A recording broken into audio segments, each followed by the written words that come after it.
sais ce que c'est que le syndrome de l'hypertrichose? Oui, c'est le symptôme d'un dérèglement hormonal qui se manifeste chez l'homme ou la femme par une pilosité envahissante sur une partie du corps ou sa totalité. T'aurais vraiment dû faire des études de médecin légiste. Mais pourquoi tu me poses cette question? J'aimerais bien qu'on fasse une vidéo sur La Belle et la Bête. Tu veux dire sur l'auteur de La Belle et la Bête? Non, non, sur La Belle et la Bête. Enfin, plus sur la Bête. C'est pas le concept? Le concept. On a un concept? Non, pas vraiment. Mais on avait dit qu'on choisissait une autrice et qu'on parlait que d'une œuvre. Ah non, pas pour Colette. Ah oui, mais c'était la première et on inaugurait le concept. Ah bah, tu vois qu'on a un concept. Bon, en même temps, par moment, faut sortir du cadre. Ah oui, mais c'est ça tout par à volo. On fait ça sur des hommes, le cahier du petit poussé, le gargouille de Quasimodo, tant qu'on y est. Enfin, s'il en reste. Ah bah, bonne idée. Et en même temps, à l'origine, c'est une femme qui a écrit le conte. Enfin, pas dans toutes les sources. On digresse là, on digresse. Ouais.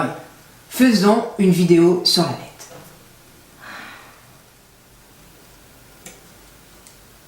La Belle et la Bête est un conte écrit à l'origine par Gabrielle Suzanne de Villeneuve, mais c'est la version de 1757 de Jeanne-Marie Le Prince de Beaumont qui reste dans les mémoires. En même temps, c'est inspiré d'Apulée. Hein? Mais oui, l'auteur latin qui a écrit Les Métamorphoses de l'âne d'or. Ah oui, ouais. Je vois que tu t'intéresses de plus en plus à notre travail. Ouais. Ah, j'ai bien aimé les mains chandeliers chez Cocteau. Faisons chronologique. Là, tu passes directement de 1757 au XXe siècle. Il s'est passé des choses entre les deux. Ah bon? Il s'est passé quoi?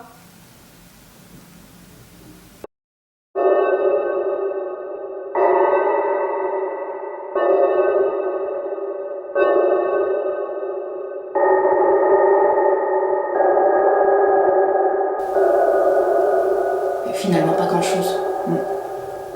Donc, ta chronologie, c'est juste pour faire chier. Il y a eu de nombreuses adaptations filmées, dont les plus célèbres sont celles de Jean Cocteau en 1946, de Disney en 1991, de Christophe Gans en 2014 et Ron Disney en version filmée en 2017. Moi, ma préférée, ça reste celle de Cocteau. Quoique j'ai bien aimé aussi le dessin animé de Disney. Dans cette partie-là, on ne te demande pas ton avis, on veut du concret. Ce conte a été source d'inspiration pour de nombreux auteurs contemporains. Robin McKinley, Bernard Simonet, Sarah J. Maas. Et l'autrice du roman érotique que t'as lu? Je lis pas de romans érotiques. Mais si. Rappelle-toi, c'est toi qui m'as raconté la scène où Ah non, mais non, ça vaut pas le coup. Il y a aussi de nombreuses adaptations en série. La Belle et la Bête, la version de 1980, celle de 2000, Once Upon a Time. Il y a même des séries coréennes sur le sujet. Oui. La Bête n'a pas de frontières. Ouais, en fait, il n'y a que la bête qui t'intéresse. Oui.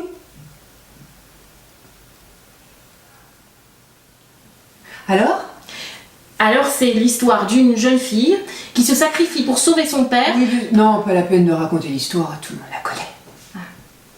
En fait, je l'avais lu très jeune. Et en le relisant, je trouve la Belle encore plus fade qu'à l'époque. D'autant plus qu'aucun des autres personnages n'est très passionnant, à part la Bête. Dire que certaines adaptations en font un espèce de gros macho beauf et violent. Ah oui, c'est révoltant. Il n'a plus rien à voir avec ce qu'il était dans le conte d'origine. C'était un monstre ambigu, mais respectueux. D'autant plus que c'est un peu tendancieux comme conte. Hein. Parce que sous couvert de Petit Prince, on ne voit bien qu'avec le cœur, on refourgue aux jeunes filles des vieux moches à épouser. Ah oui, c'est révoltant. D'ailleurs, la transformation finale est ridicule et dessert totalement les sentiments développés. Ça n'a plus aucun sens. D'autant plus que le charisme du jeune freluquet de la fin n'arrive pas à la cheville de celui de la Bête. Hein. Oui, c'est révoltant. D'ailleurs, la partie la plus intéressante est celle qui se passe dans le château, quand les deux protagonistes apprennent à se découvrir, rien à foutre du père et des deux sœurs. Oh, mais d'autant plus que le père, c'est un sacré couard qui sacrifie sa fille. Hein. Ah oui, c'est révoltant. Ah, déjà qu'elle est gnangnan et Miss Parfaite. Oh, d'autant plus que ça n'existe pas, des filles comme ça. Hein. On voulait modeler les filles à rentrer dans le rang. Ah oui, c'est révoltant. Oui. On tourne pas en rond, là? Si. D'autant plus qu'on a tout dit.